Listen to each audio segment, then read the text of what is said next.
You've been playing your Dungeons & Dragons character for a year. You've leveled up. You've gotten new gear. Your numbers are all bigger. But do you actually play any differently? Or are you just doing the same stuff you were at level 3, but now with a bigger bonus and more damage? That feeling of predictable linear growth is a common frustration for a lot of D&D players. Your character gets stronger, sure, but they don't always get more interesting. The choices you make from level to level can feel less like defining moments and more like just checking a box on a pre-written career path. But what if I told you there's a system where every single advancement is a meaningful choice? One that can fundamentally change how you play your character, both in and out of combat. Today we're going to talk about Savage Worlds and why I think the character growth in it beats out D&D's character growth. I've run and played in plenty of campaigns in both systems, and while I love a good D&D dungeon crawl, I started craving a system where my character's journey was reflected in how they played, not just by the numbers on their sheet. So let's start with what most of us know,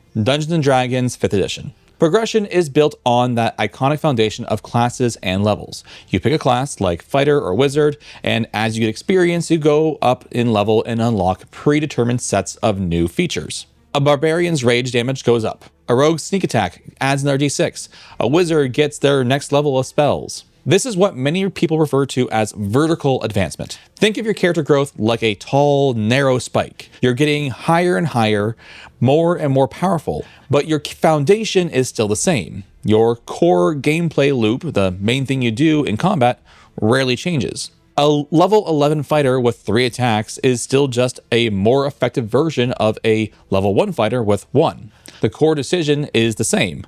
I swing my sword.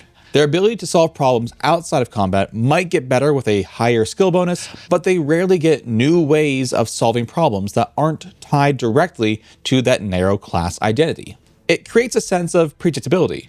You can look at a class chart and map out your character's entire mechanical life from levels 1 to 20. The upgrades are often just passive boosts, bigger numbers that make you better at what you already do.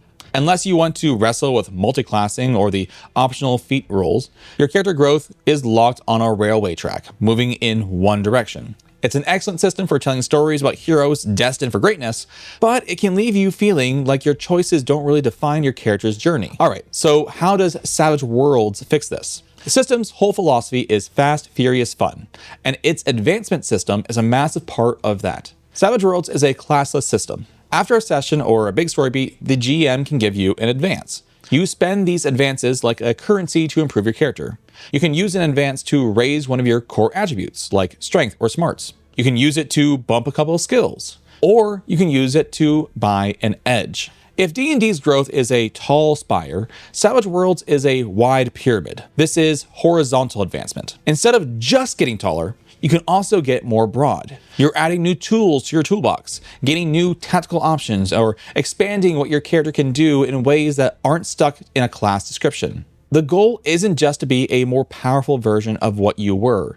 It's to become a more versatile and unique character defined by the choices you made along the way. So what does this actually feel like when you're playing? In D&D, your biggest new abilities are just handed to you by your class. Feats, which are the closest thing to Savage Worlds edges, are an optional rule, and you only get a few over your 20 level career. In Savage Worlds, edges are one of the biggest engines of your character's growth. Let's use an example. A D&D Battlemaster fighter is one of the more tactical options, getting maneuvers like pushing attacks. But in Savage Worlds, anybody can try to push someone as a basic combat option. The system gives you those tactical choices from the get-go.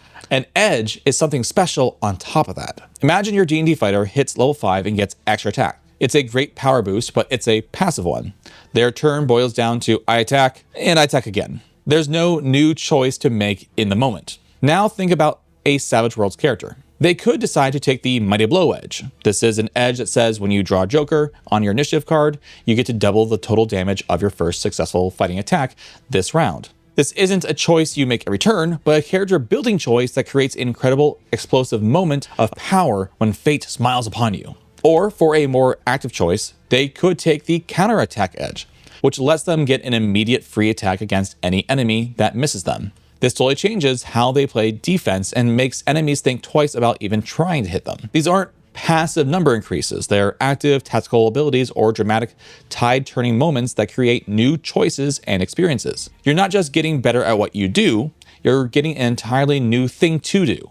And this next part is where Savage Worlds, for me, really pulls ahead by connecting mechanics to your story. During character creation, you can take hindrances, flaws, or disadvantages like being arrogant or wanted or having some sort of phobia. These give you extra points to be better at other things from the start. But here's the brilliant part. As you play, you can spend those advances to buy off these hindrances. That vengeful character who has spent half the campaign learning to forgive can spend 2 advances to mechanically remove that vengeful hindrance. This represents a huge moment of character growth, paid for with the same resource you use to get better at fighting. The character who was yellow or cowardly can, after a string of heroic acts, spend an advance to finally overcome that fear. Compare that to D&D's ideals, bonds, and flaws. They're fantastic role-playing props, but they exist entirely in the narrative. There's a wall between your story and your stats. You can't spend XP to overcome your character's flaws. In Savage Worlds, your character's personal journey of overcoming their demons is directly and mechanically